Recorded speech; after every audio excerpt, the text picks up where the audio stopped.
Here's a question that will give you an opportunity to address what is a current issue. Hello, Uncle P and Minister Sillah. Minister Sillah's denial of the audit report from his ministry is a big surprise. The audit department is a government institution. I believe its report is expected to be credible, but Sillah's denial has debunked that. It's a pity. Where did you deny this, and what did you have to say about this? We issued a press release. Unfortunately, maybe it hasn't reached you. No, it hasn't. Okay. We just saw the headline in the papers this morning. Oh, okay. Which of the papers? I've not read any of the papers this morning. I can't remember. No, actually, but this is an opportunity for you to address, because these audit reports are, sections of it are making the rounds, and you are supposed to have a $377 million you're supposed to account for. Yeah, exactly.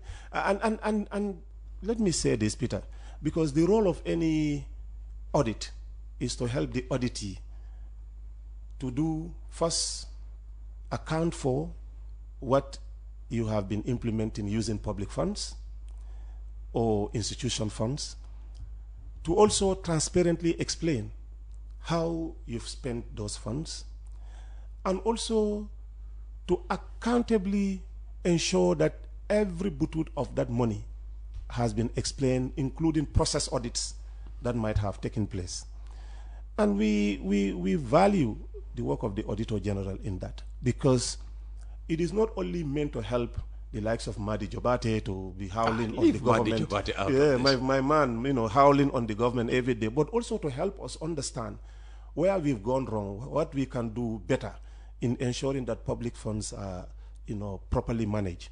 Now, that notwithstanding, and we have to admit that even with the best of intentions, certain things can go wrong.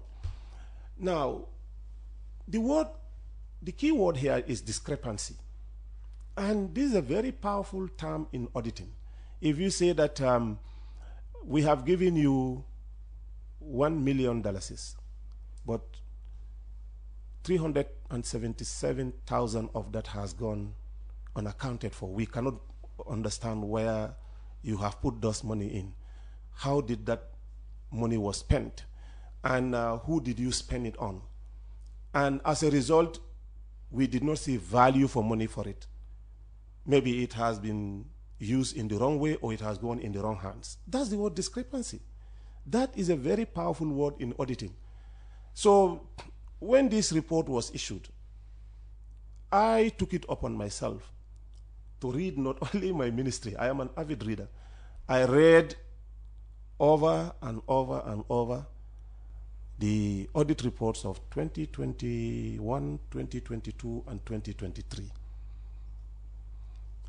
Issues that were mentioned about my ministry, I paid particular and critical attention to them. And because I remember that when we were tasked to respond to some of those audit queries, I gathered my team myself, and then we provide copious details of the answers. Now, I was really surprised to see that what was first queried as discrepancy was still in the actual report, in the final report, even though we've provided the details. And what we provided, two things can happen here. Either the time it was provided, the auditors considered it as late because they've already compiled their report, or it was not material enough because they were supposed to deliver their report, because most of these things can be time-bound. But that must not really mean that there was a discrepancy. That is why I came out to use two keywords, and I think that is what is making some of our critics unsettled. I said is grossly grossly something grossly and patently false. Grossly misleading and patently false. And I use those two keywords. I personally wrote that press release. I don't have to hide about it. I wrote it because I believe in what I was writing. We signed a contract in 2020 to do 38 kilometers of roads in the Sabah Sanjal area. That's what we call the North Bank region roads. But later, well into the implementation of the project, further communities came up, and evidence was shown that we needed to create a loop to ensure that we cover all those communities once and for all, so that the contractor that was mobilized there would not have to go out and then you come in again and pay a mobilization cost. So we added 16.5 kilometers extra to the project, and we prepared an addendum called Addendum Number 1. This Addendum Number 1 was already costed from the main project cost, different from the main project cost. And then that was the result of the 377 million plus the cost of other charges that came in because at the time when we signed the contract and when the addendum came in was nearly 1.5 years. So of course, when you are doing this type of projects, you will expect that price escalation will kick in, as I explained at the beginning of the program. I was really shocked and surprised that this basic fact was not taken into consideration when the audit report was finalized. I don't want to fault anybody here, because that is not my nature, but I can tell you that, Peter, $377 million is a lot of money to disappear.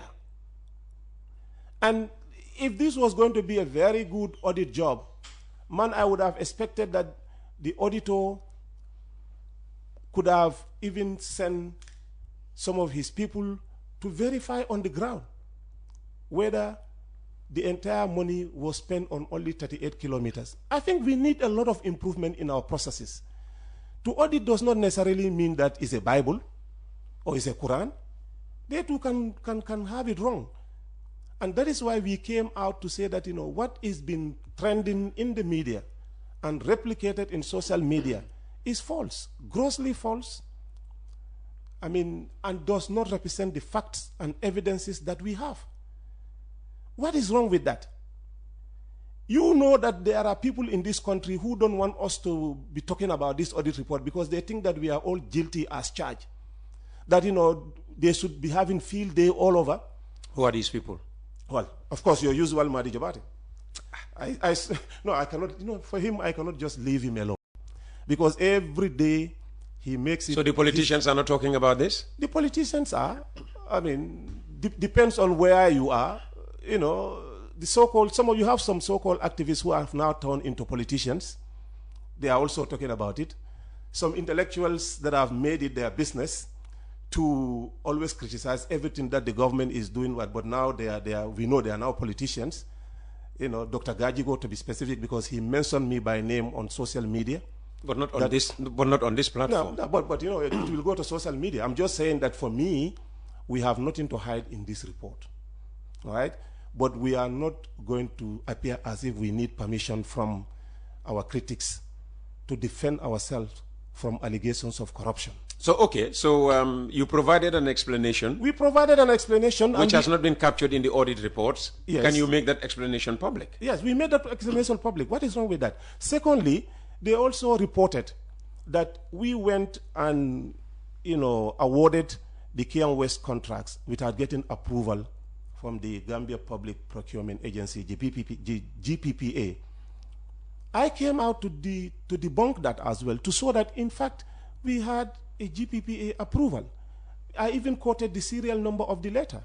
If they're in doubt, they can come to the ministry, or I can show you the letter. I can send it to you. Yeah, just make it public. Yeah, we will make it public. Yeah. So I just don't understand what can be wrong with that. Because to accuse a ministry of diverting public funds to the extent of a discrepancy of $377 million, Peter, that is a very serious matter. No minister should sit and watch that. You don't get up and then find out what is the real issue. And that's what I did. That is my responsibility. That's what I did. We investigated, and we found that really there was either a misreporting or an omission.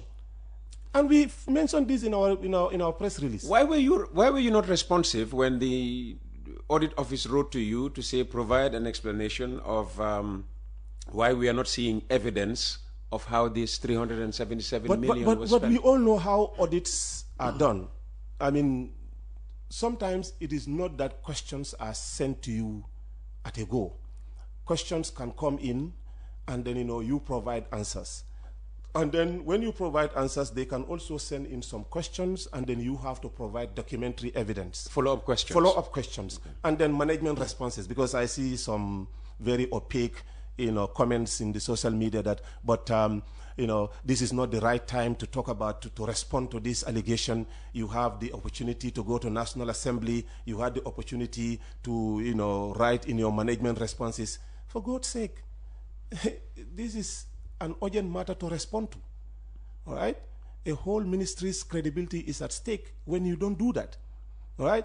So is it more the ministry or the person manning the ministry? Would you say, some of these attacks are personal, aimed at you per se? But I don't take things because you've been under fire. Of course, but for it doesn't bother me now. Oh yeah, Peter, you are in the game of politics.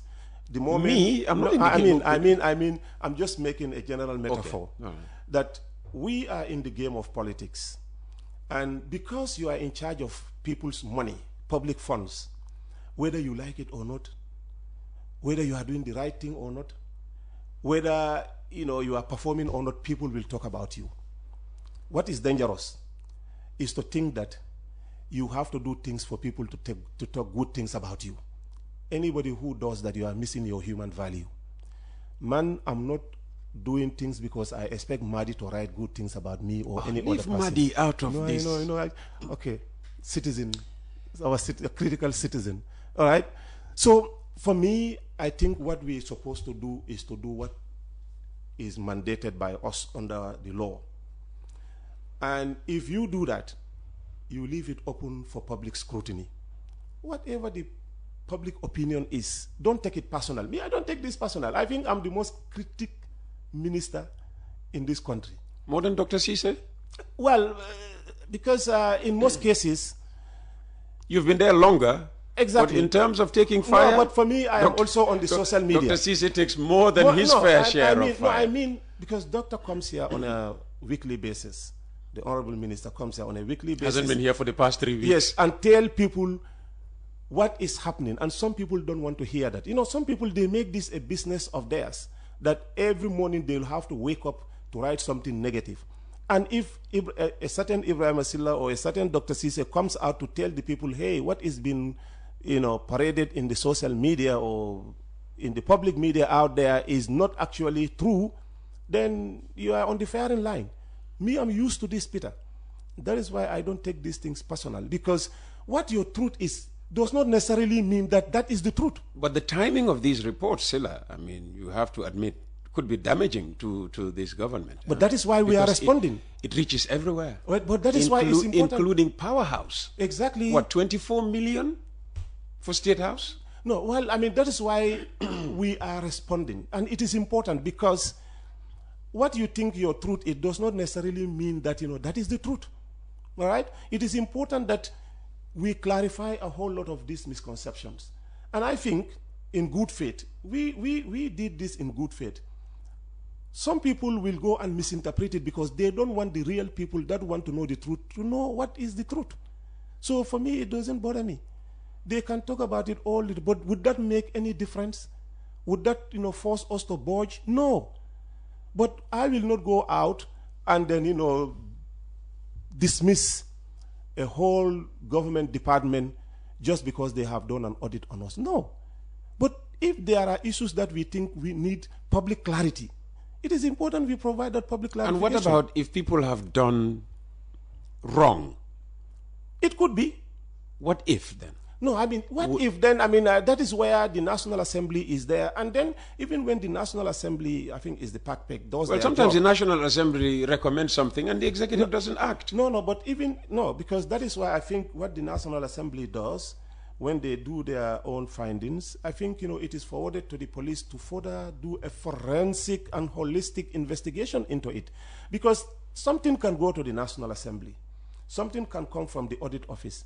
Yet, there are issues with it. And that is why, it is important you exhaust all the process. And that does not mean that, the auditors and the Assembly are not doing a phenomenal good job. Me, I recognize it, I commend it, because without the audit report, maybe you will not know some of the things that you could have done better.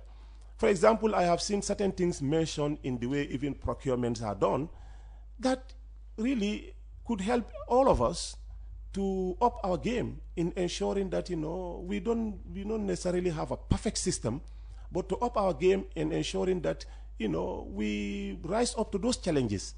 Unfortunately, we live in a country where if something comes from government, and this is the issue of believability, they find it difficult to accept because the people think that whatever we are saying is defensive.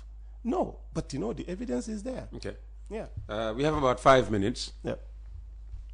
Are these reports, 2021, 2022, 2023, the reason Barrow tried to move Modou Cissé from the National Audit Office to the Ministry of Trade and bring in Cherno Amadou Sow, is it? No, I don't believe that could be the reason. I don't, but you know, I am not a presidential affairs minister. I'm not a presidential advisor.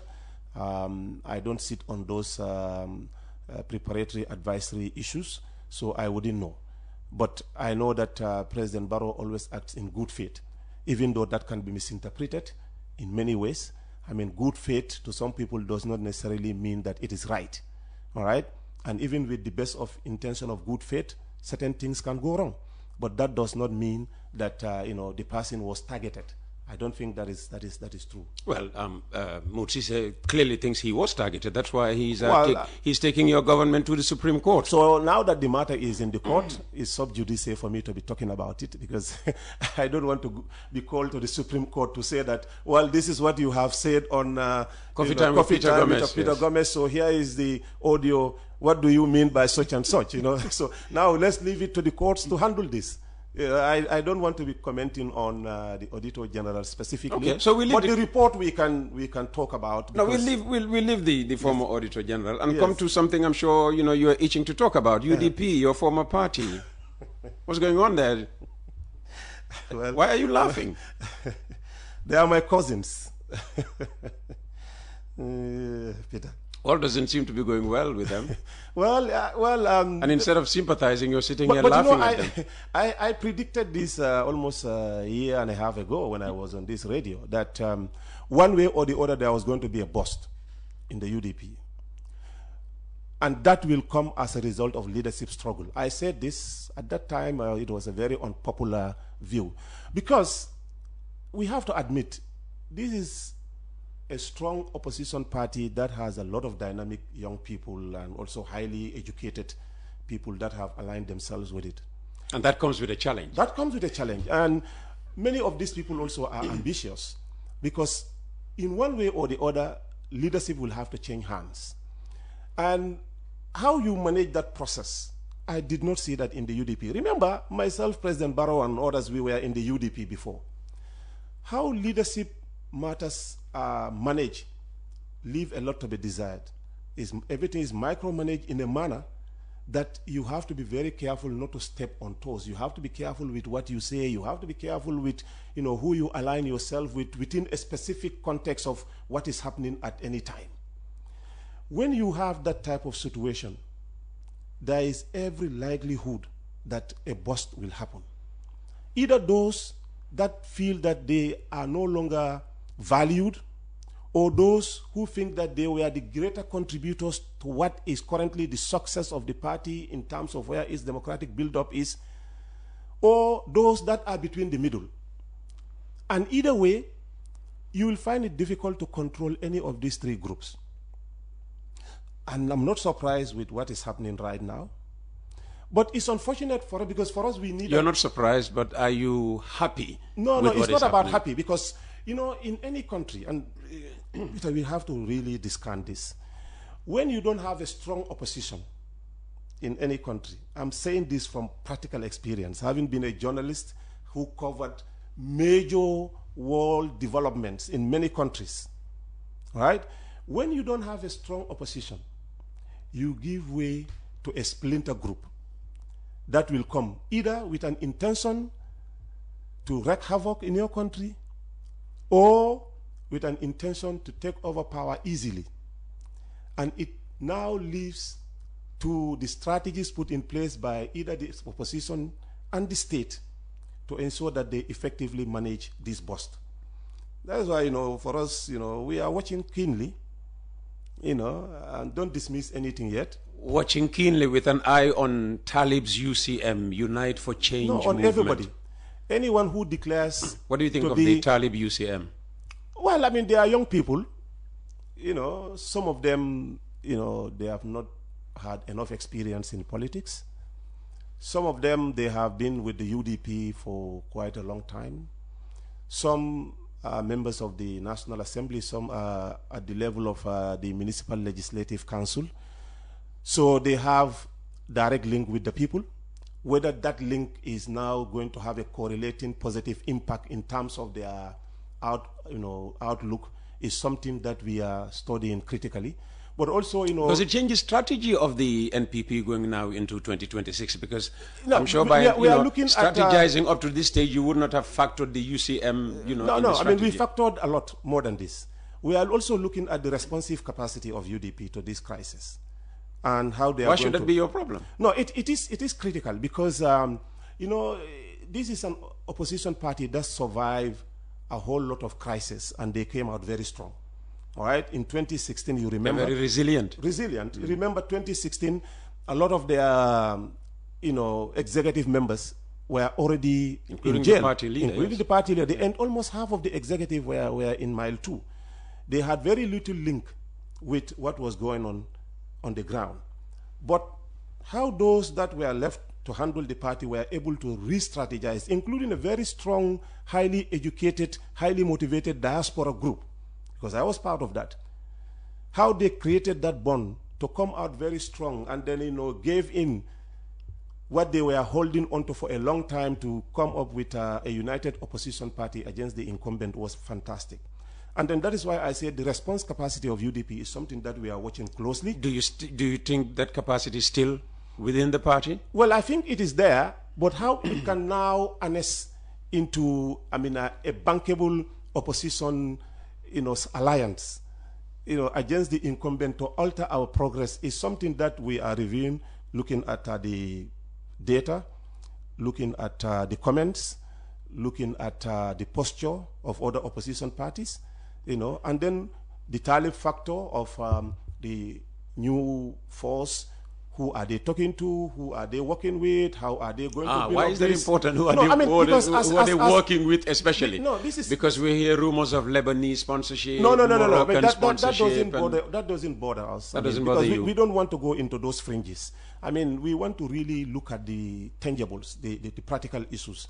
As a strategist, I think we are wholly ahead of some of these issues because we predicted most of them. I'll put you on pause there because you're coming back here next week. Dr. Cisse has allowed you, this and next week. Yes. And today we have focused on your ministry. Yes. You're also a top executive of the NPP. Yeah. And when you're here next week, we will talk to you about, politics and strategy and all of that. Sillah, thank you so very much. I don't want to say much because, Peter, we want to allow the opposition to have their field day. And then while we watch closely... And just shoot themselves in the feet. Well, we watch closely. Just finally, any message? Well, just to thank everyone, including our critics that are all over, hitting us about our response to the Auditor General. We are not going to let this thing, slow us down. We are going to review everything that is said about the ministry, and where the clarification is necessary, we are going to come up with clarification, not necessarily to demean the report, but to clarify our ministry's position on some of those issues. It's important that there is two-way communication on this report. That I have seen some of the social media platforms, even those based in this country, are only carrying what the Auditor General said in the report, not the management responses. I think that is grossly unfair on the government. And that is why we should not allow people to talk on our behalf. We should say it ourselves because we are in charge of the information, we are in charge of the data, and we are in charge of the activities that we implemented. Coming out respectfully clarifying those positions, I think is very important, so that, because I know we are going to the National Assembly, further investigations and interrogations will be done into this report, and then hopefully maybe where there are doubts still, there may be I don't want to say big thing, but they may be taken to another level for investigation, forensic police investigation.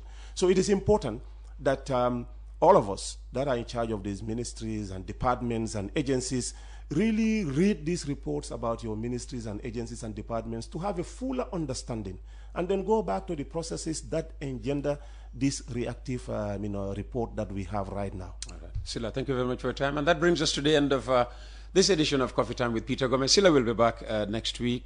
Jar Oil. The company have filling stations across the country, and our rates are relatively cheaper than anyone else across the country. Jar Oil is the biggest producer and distributor of cement in the country with the most competitive prices in the market.